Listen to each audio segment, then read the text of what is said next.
हाय guys, welcome back जिकेटेक solutions.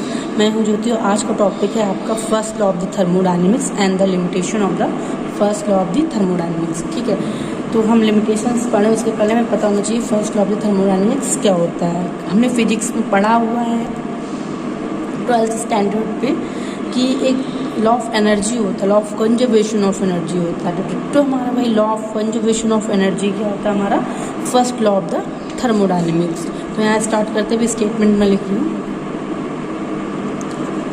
ठीक है, तो जैसा कि स्टेटमेंट यहाँ पे लिखा हुआ है कि मैंने लिखा है energy can neither be created not be destroyed, it only transferred from one form of energy to another. ठीक है, हमको सभी को पता है कि एनर्जी क्या होती है, केवल अपने फॉर्म को चेंज करती है। ठीक है, ना वो कभी क्रिएट होती है ना डिस्ट्रॉयड होती है। ठीक है, तो ये आपका सिंपल सा एक लैंग्वेज में 2 लाइन में क्या है first law of the thermodynamics, जिसमें बेसिक बस यही पढ़ेंगे कि हमारी एनर्जी केवल अपने फॉर्म को चेंज करती है, फिजिक्स को चेंज करती है, ना ही डिस्ट्रॉयड होती है ना ही ये क्रिएट होती है। अब हम आगे बढ़ते हैं लिमिटेशंस पे। तो जो सबसे पहली हमारी लिमिटेशंस आती है वो ये है कि जो भी हमारा first law of the thermodynamics है उसने कभी भी प्रिडिक्ट नहीं किया है कि जो भी हमारा प्रोसेस हैपन हो रहा है वो पॉसिबल है या नहीं है।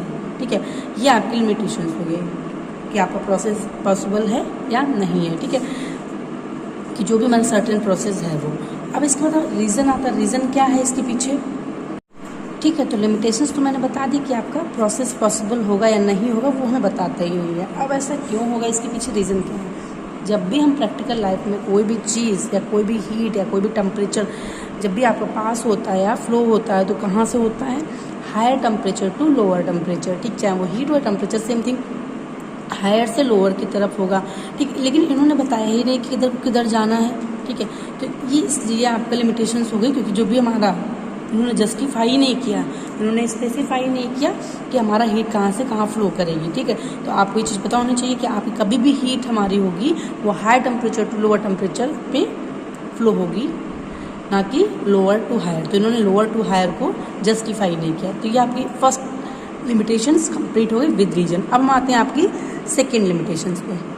तो जो आपका सेकेंड आ गया उसमें इन्होंने यही नहीं बताया कि जो हमारी डायरेक्शन क्या होगी हीट की, मतलब it does not give information about the direction. इन्होंने कोई भी टेम्परेचर या हीट का डायरेक्शन नहीं बताया। ठीक है, इन्होंने ये चीज़ नहीं बताई कि हमारी हीट क्या होगी, colder to higher, colder to hot body में ट्रांसफ़र नहीं होगी, ये only hot body to cold body transfer होगी। तो इसका आपका रीज़न यही होगा कि उन्होंने ऐसा जस्टिफाई नहीं किया, कोई भी स्पेसिफिकेशन नहीं दिया इसके बिहाइंड की जो हमारी हीट होगी ये हमारी cold body to hot body transfer हो पाएगी या नहीं। तो मैंने रीज़न भी यहाँ पर पुट कर दिया है, लिख दिया है कि no restriction on the direction of flow of heat whether heat can flow from cold body to hot body और वाइस वर्सा। ठीक है,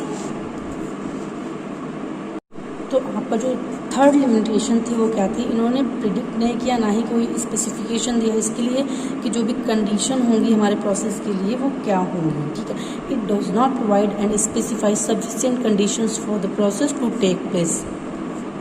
अब इसका रीज़न क्या है, इसका रीज़न ये है कि आपकी नॉर्मल क्या होता है, हम लोग कोई भी वर्क को इक्विवेलेंट अमाउंट में हीट में कन्वर्ट कर सकते हैं, बट ये पॉसिबल नहीं है कि आप हीट को इक्विवेलेंट अमाउंट ऑफ वर्क में कन्वर्ट कर लो, कुछ ना कुछ लॉसेस होते हैं।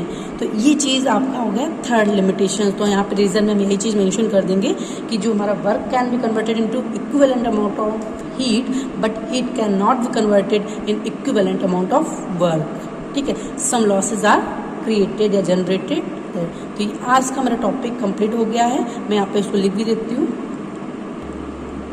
ठीक है, तो यहाँ पे शॉर्ट फॉर्म में भी हम यहाँ पे लिख देते हैं कि क्या है, इन्होंने नहीं स्पेसिफाई किया है percentage of energy, percentage of energy conversion.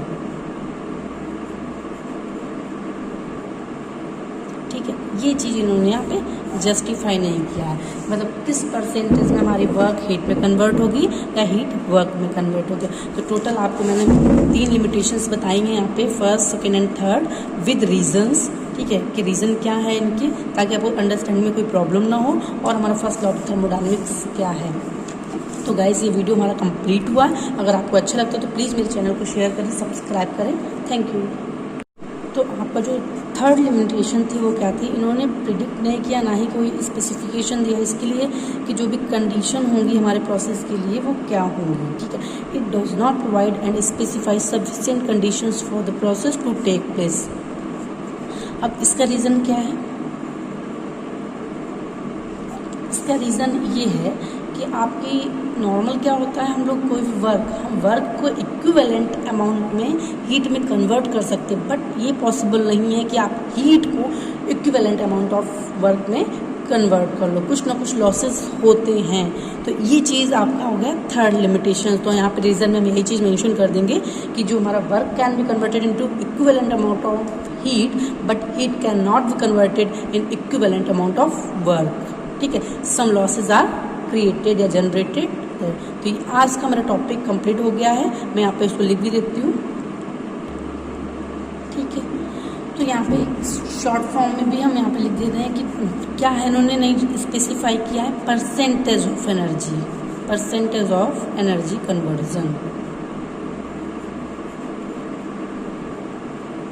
ठीक है। ये चीज़ इन्होंने यहाँ पे जस्टिफाई नहीं किया है, मतलब किस परसेंटेज में हमारी वर्क हीट में कन्वर्ट होगी या हीट वर्क में कन्वर्ट होगी।